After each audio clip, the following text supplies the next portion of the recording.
जब पूरे देश में लोगों के मन में इस बात की आशंका उत्पन्न हो रही है,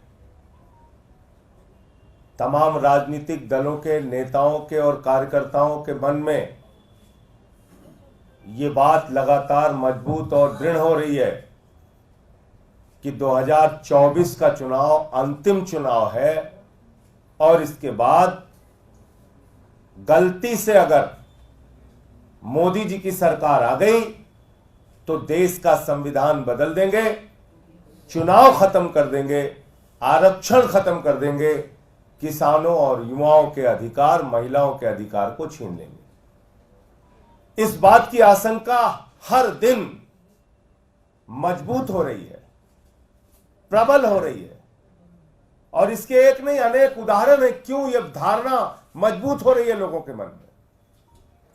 आपको याद होगा, देश के गृह मंत्री ने एक बयान दिया। उन्होंने कहा, साहब 50 साल तक बीजेपी राज करेगी। 50 साल तक। कहां से आई ये बात उनके दिमाग में? क्या योजना है उनके मन में?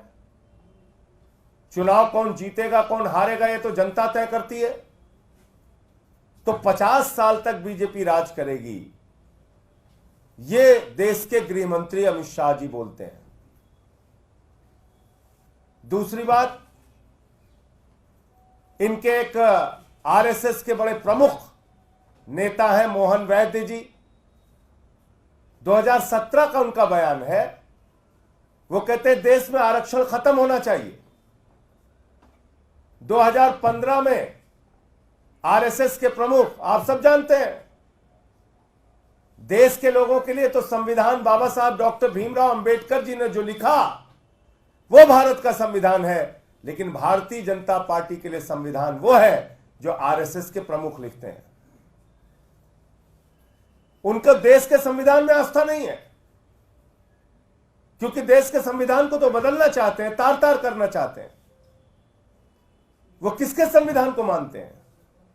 वो आरएसएस के प्रमुख मोहन भागवत के संविधान को मानते हैं। जो नागपुर का संविधान है वो भाजपाइयों पर लागू होता है, भारत का संविधान वो नहीं मानते, भारत के संविधान में उनकी आस्था नहीं है। और इसीलिए देखिए आप, प्रधानमंत्री ने कितने अहंकार में कहा, खुद बाबा साहब आ जाएं तो संविधान बदल नहीं सकते। ये किस बात का चैलेंज आप दे रहे हैं बाबा साहब को? बाबा साहब ने तो एक बच्चे को जन्म दिया है संविधान के रूप में, उसका कत्ल वो क्यों करेंगे? वो क्यों कोई बदलाव करेंगे? इसका मतलब बदलाव की मंशा आपके और आरएसएस के और संघ के मन में और नागपुर में बैठे हुए लोगों के मन में है। और इसीलिए देश का गृह मंत्री खुलेआम कह रहा है 50 साल तक देश पे राज करूंगा, क्योंकि जब चुनाव खत्म हो जाएगा, आरक्षण खत्म हो जाएगा, रसिया के पुतिन का राज हो जाएगा, किम जोंग का राज हो जाएगा, तो क्या जरूरत है चुनाव कराने की?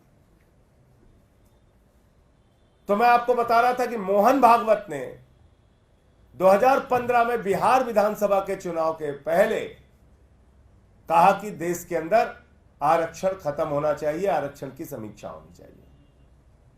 क्यों भाई? बाद में जब उन पे हमले होने लगे तो लीपापोती करने में लग गए। नहीं, हमारे कहने का ये मकसद तो नहीं था, वो मकसद तो नहीं था।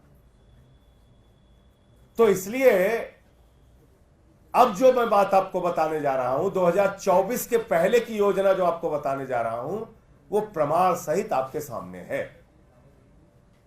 भारत के प्रधानमंत्री घूम घूम के 400 सीट मांग रहे हैं, उनके सांसद, उनके नेता घूम घूम के 400 सीट मांग रहे हैं।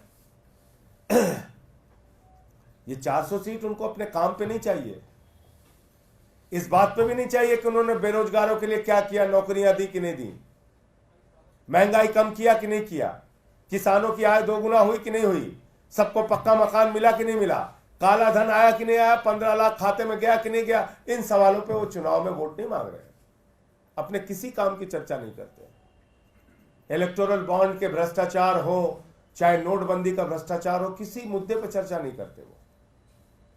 चाहे पूंजीपतियों का 15 लाख करोड़ माफ करना हो, किसी मुद्दे पे चर्चा नहीं। क्या 400 सीट दे दो, संविधान बदलना है। 400 सीट दे दो, संविधान बदलना है। और ये इनके अयोध्या के सांसद लल्लू सिंह जी एक सभा में खुलेआम कह रहे हैं 400 सीट इसलिए चाहिए कि संविधान बदलना है। ज्योति मिर्धा, भारतीय जनता पार्टी की सांसद की प्रत्याशी, कहती है 400 सीट चाहिए इसलिए कि संविधान बदलना है। अनंत हेगड़े जो पूर्व केंद्रीय मंत्री है बीजेपी सरकार के, वो कहते हैं 400 सीट दे दो, संविधान बदलना है। और अभी जो ताजा मामला आया है वो मेरठ के प्रत्याशी जो सीधे तौर पे प्रधानमंत्री नरेंद्र मोदी जी के प्रत्याशी हैं, अरुण गोविल जी। अरुण गोविल जी बयान दे रहे हैं 400 सीट चाहिए, संविधान बदलना है। तो आप भारत का संविधान बदलना चाहते हैं? इस देश के 85% लोगों को जो अधिकार मिला है, दलितों को, पिछड़ों को, आदिवासियों को, अल्पसंख्यकों को जो अधिकार मिला है, आरक्षण का अधिकार, वो आप उनसे छीनना चाहते हैं। नौजवानों को जो अधिकार मिला है वो आप छीनना चाहते हैं। किसानों की एमएसपी का जो अधिकार मिला है वो आप छीनना चाहते हैं। जो एक वोट का अधिकार मिला है जिसके कारण बड़े बड़े नेता, बड़े बड़े प्रधानमंत्री, मुख्यमंत्री जनता के सामने सर झुकाते हैं, वो अधिकार आप छीनना चाहते हैं। क्या मनसा है आपकी संविधान बदलने से? क्योंकि हमने देखा है संविधान बदल के आपने क्या किया दिल्ली के अंदर। सुप्रीम कोर्ट के 5 जजों के फैसले को आपने दिल्ली में सर्विसेज के मामले में जो फैसला था उसको देश के अंदर, संसद के अंदर बदल दिया। जब चुनाव आयुक्त की नियुक्ति में मुख्य न्यायाधीश को रखा गया, उस फैसले को आपने संसद में बदल दिया।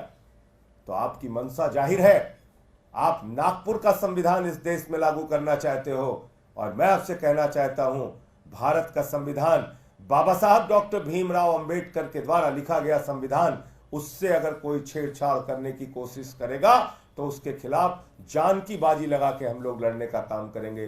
बाबा साहब के संविधान से छेड़छाड़ करने नहीं देंगे, आरक्षण खत्म नहीं करने देंगे, आपको किसानों के हक नहीं मारने देंगे, युवाओं के हक नहीं मारने देंगे।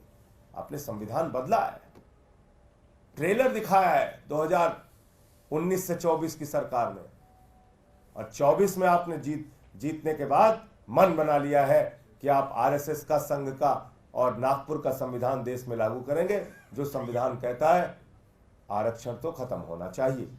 और मैं इस देश के लोगों से कहना चाहता हूं, दलितों, पिछड़ों, आदिवासियों, अल्पसंख्यकों से और इस देश के लोगों से भी कि सावधान हो जाइए। इस देश के 140 करोड़ लोग कृपा करके सावधान हो जाए। अगर ये चुनाव की ताकत आपसे छीन लेंगे, 50 साल राज करने की इनकी मंशा है, आरक्षण खत्म करेंगे, चुनाव खत्म करेंगे, तो फिर याद रखिएगा कि देश के अंदर फिर कोई भी आपकी समस्याओं के लिए आपके पास नहीं आएगा, कोई भी आपके सामने सर झुका के वोट मांगने नहीं आएगा। किसी से आप अपने अधिकार न मनवा सकते हैं, न उसके सामने आवाज उठा सकते हैं। उसका ट्रेलर 2019 से 24 में शुरू कर दिया। जैसा मैंने आपको बताया, दिल्ली सरकार को सुप्रीम कोर्ट के 5 जजों के द्वारा दिए गए अधिकार छीन लिए गए।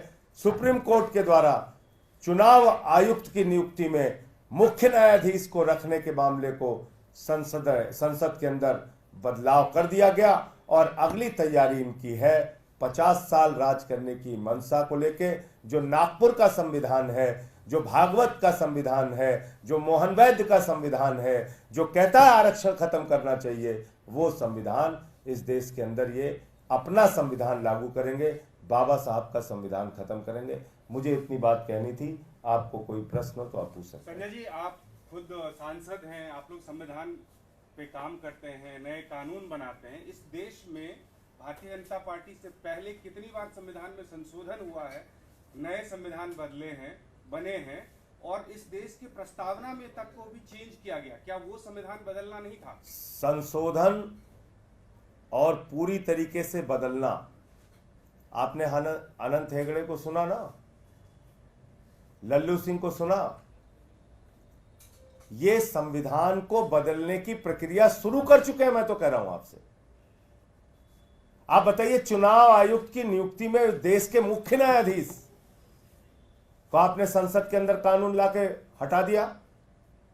इससे बड़ी बात कोई हो सकती है क्या? इससे बड़ा अपमान हमारे देश के मुख्य न्यायाधीश का कोई हो सकता है क्या? आपको देश के मुख्य न्यायाधीश पे भरोसा नहीं है? हमसे रोज पूछते हो कोर्ट पे भरोसा है कि नहीं है, नहीं है कि है। और देश के सुप्रीम कोर्ट को जिस चुनाव आयुक्त की नियुक्ति के सिलेक्शन कमेटी में रखा गया, वहां से आपने उनको निकाल दिया। एक तो अपमान भी किया, दूसरा आप भरोसा नहीं करते। चलिए, 5 जजों की खंडपीठ ने 5-0 से 5-0 से दिल्ली के हक में, एक राज्य के हक में अपना फैसला दिया कि सर्विसेज रहनी चाहिए। 2 करोड़ लोगों के हक में फैसला दिया, आपने संसद के अंदर उसको बदल दिया। तो इनको मेजॉरिटी जो 400 की बात कर रहे हैं, उसके पीछे देश में 50 साल राज करने की, चुनाव को खत्म करने की, आरक्षण को खत्म करने की इनकी मंशा है। देश के अंदर फिर कोई सर उठा के इनके सामने नहीं रह पाएगा। अभी मुख्यमंत्रियों को पकड़ पकड़ के जेल में डाल रहे हैं। धन्यवाद। एक सवाल और है भैया, जिस तरीके से पार्टी इस वक्त मुश्किल की घड़ी में है, ऐसे में तमाम जो सांसद हैं, जो पार्टी ने जिनको राज्यसभा भेजा, 10 सांसद हैं, लेकिन आप और संदीप पाठक के अलावा और सांसद जो है वो फ्रंट फुट पर नहीं दिखाई दे रहे। देखिए, ऐसा है कि ये विषय कई बार आप लोग उठा चुके। जो हमारे सांसद थे वो अभी मिलने भी गए थे केजरीवाल साहब के घर पे, और भाभी जी से, सुनीता जी से उन्होंने मुलाकात भी की है। तो अपने अपने तरीके से सब काम कर रहे हैं। उसमें अलग अलग तरह का खबर खोजना या उसको अलग एंगल से कोई देखना, उसकी आवश्यकता नहीं है।